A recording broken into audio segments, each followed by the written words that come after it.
Voilà, la première fois que je suis tombée enceinte, j'avais 18 ans. À 2 mois de grossesse, le papa m'a laissé tomber. Et il m'a laissé tranquille. J'ai rien à dire sur lui. Ensuite, j'ai eu 20 ans. J'ai connu un garçon de 16 ans et demi. Le papa de mon petit garçon, Maxence, de 3 ans. En fait, il m'avait dit qu'il avait 19 ans. Mais comme j'ai pu entendre, c'était pas vrai. Donc, ce papa lui a dû choisir entre moi et mon petit garçon ou sa famille. Et il a dit, elle est le petit. J'étais en plein déménagement, je me rappellerai comme si c'était hier. Quel bordel. Un jour, on est venu sonner à ma porte à 6 heures au soir. C'était son père avec tous ses affaires. Moi, je me regarde là, je dis putain, je dis, mais il est fou, lui, il va me faire une carotte. Je dis, vous me faites quoi? Il dit, je vous ramène mon fils. Je trouve ça vraiment honteux d'être avec un mineur de 16 ans et demi. Bah, beau excusez, je dis pardon, il m'a dit qu'il avait 19 ans. Alors, il a laissé la petite de lui, tu m'as menti. Il m'a dit oui, c'était le seul moyen pour savoir te garder et avoir une relation avec toi. Qu'est-ce que j'allais faire? Laisser ce garçon à la rue? Non, je suis humaine. On laisse pas un chien dehors. Je l'ai accepté chez nous. On a resté 1 an et demi ensemble. Tout allait super bien. Étonnée. Ensuite, je suis tombée enceinte de Maxence. Ça commençait à se dégrader. Sa maman voyait qu'elle perdait son fils.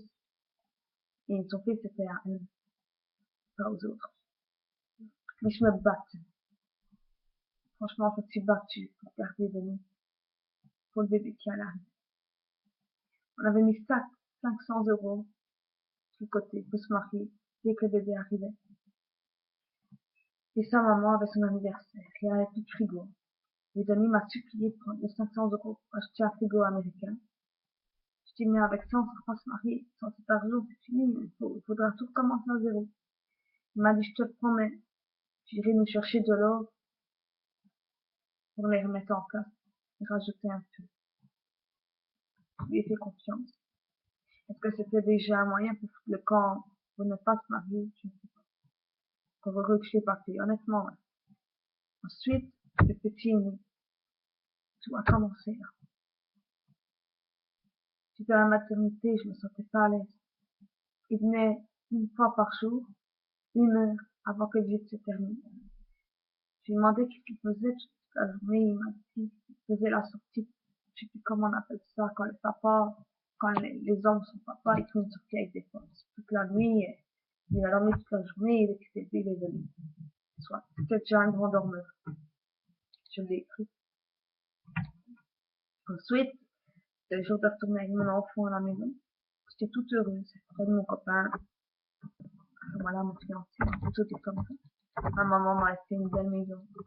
Tout était prêt pour le bébé. J'avais plus qu'à mettre son pyjama, le mettre dans son landau. Et moi, me reposer.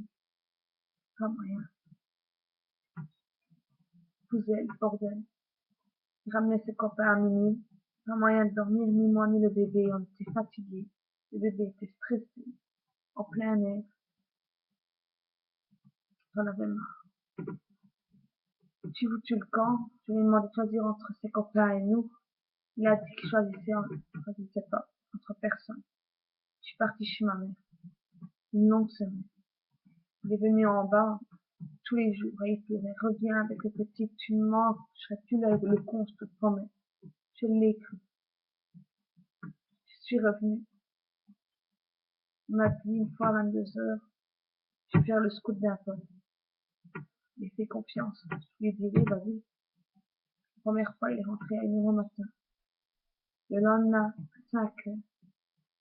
Le troisième jour, à 6 heures. Et il ne mangeait pas, et il ne dormait pas. Je me disais, comment il tient un coup sans dormir? C'est incroyable. 3 jours sans dormir, sans manger. C'est incroyable. Alors je lui ai dit, écoute, qu'est-ce que tu fais? Tu manges plus, ni rien, je m'inquiète. Il m'a dit, ça fait 3 jours que je prends du speed. Là, j'avais tout cassé. J'ai dû faire quelque chose, pas perdre mon enfant. Alors, j'ai été demandé de l'aide à un voisin, qui m'a pris moi et mon fils, en entendant. Donc j'ai été là-bas me réfugier avec. Pas emmener ma maman, encore une fois. Parce qu'elle m'avait déjà averti, ça fait une fois là-bas qu'il le prend encore. Mais qu'est-ce que vous voulez, l'amour est aveugle, on sait rien y faire. Alors, on m'a réfugié. On a mis mon fils dans un centre pendant 6 mois. Et quand il m'a acheté, j'avais plus un sou. Pour moi, c'est comme s'il m'avait jeté. Parce qu'il savait en me disant ça que j'allais partir. Alors, quand j'avais plus de sous, ni rien, j'ai dû refaire mes papiers à zéro. Mais le temps que tout se met en ordre, mon petit garçon a été pris de mes bras. Ensuite, j'ai trouvé un appartement. J'ai habité toute seule. Il est revenu à ma porte. Il avait trouvé ce que j'habitais. Je l'ai repardonné une deuxième fois. Là, je pensais qu'il avait vraiment compris. Je lui ai refait confiance une deuxième fois.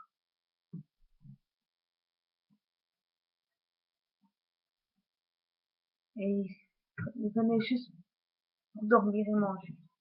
Je ne le voyais plus. Il me touchait plus. Il m'embrassait plus.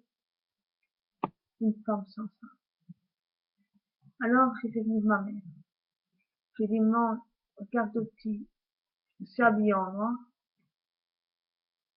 dans le noir. Je l'ai suivi. Il était dans les bras de maison. Je n'ai rien dit. Mais le lendemain matin, j'ai tout sorti. J'ai dit, je t'ai vu avec une fille, bras à bras. Il m'a dit que c'était pas vrai. Il m'a montré tout, vidéos, photos que j'avais tirées. Ni encore que c'était pas lui. Je dis, comment tu peux dire ça? Je t'ai vu, je te connais. Et il m'a dit, c'est petit, il y a 1 an. Je dis encore, tu connais son âge. Il m'a dit, ça fait 1 an que t'es cocu. Et là, pouf,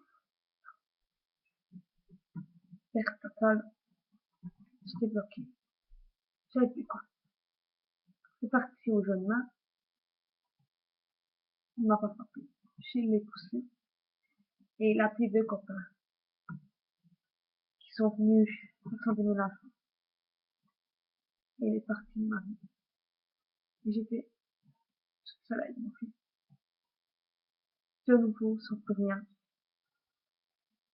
Mon fils de nouveau placé. Cauchemar. Ensuite, j'ai redéménagé où ce que je suis là maintenant. Un appartement social. Et mon fils a pu revenir. Tous les week-ends, pour pas qu'il perde contact avec son fils, je faisais venir chez moi. J'allais dire, mais elle est folle. Mais ouais, je suis folle. Je suis encore amoureuse. Et en fait, il avait déjà quelqu'un. Ça a été à peine fini, 2 mois après, il était en relation. Et il m'a dit, voilà, j'ai quelqu'un. Je ne viens plus le week-end. Qui est normal pour moi. Alors il était venu. Mais il venait chercher son fils quand il voulait, à l'heure qu'il voulait. Alors j'ai fait appel à un avocat pour régler les jours, les heures, pour venir chercher le petit. Et il ne le faisait pas. Et quand je voulais pas lui donner le petit, quand lui il voulait, ça venait aux menaces de mort, des insultes, par lui et sa mère. Et j'en avais marre. Je déprimais. Je voulais plus sortir, j'avais plus le coup de donner de manger. Je commençais à être fatiguée de mon fils. J'avais tombé vraiment. Ma mère voulait me faire rentrer. Une dépression. Alors, j'ai mis un appel, une convocation à Bruges. Mais le papa n'était pas fait. Il a dit qu'il n'avait pas reçu la lettre. Faux. Le monsieur avait téléphoné de son propre voix pour lui dire qu'il avait rendu. Alors, comme j'avais une assistante sociale pour m'aider avec le petit, vu que je pouvais plus avec le père et mon ex-mère, elle a tout expliqué. Ils m'ont pas donné le choix de signer un document magnifique sur le juge. Le 23 mars, après un an qui est parti, et un an que j'en veux à donner. Un an que j'en peux plus. Si au mois de février, qui est clair, qui est sûr, je suis tombée sur lui au tribunal. Avec un enfer, je sens, si on me dit qu'il a le droit d'avoir son fils après tout ce qu'il a fait, je ne comprends pas la loi. Franchement, j'en voudrais aux flics, j'en voudrais, désolé, est-ce que je connais quelqu'un qui est policier,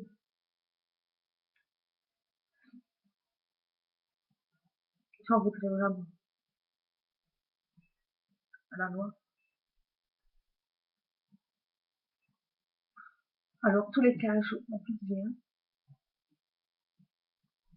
dire que notre petite fille, ouais, famille, voilà. En gros, mon histoire. Pourquoi mon fils m'a sauvé partout. Mon fils Nicolas, c'est pas trop envie d'en parler. Non. En gros, ma faute.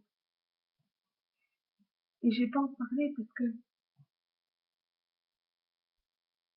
je me fais voir par les gens une image que je ne suis plus, que j'étais, je ne suis plus. Peut-être un jour, je vous le ferai découvrir sur YouTube, mais quand même. Voilà, ben, ce que j'avais à dire. Je vous embrasse.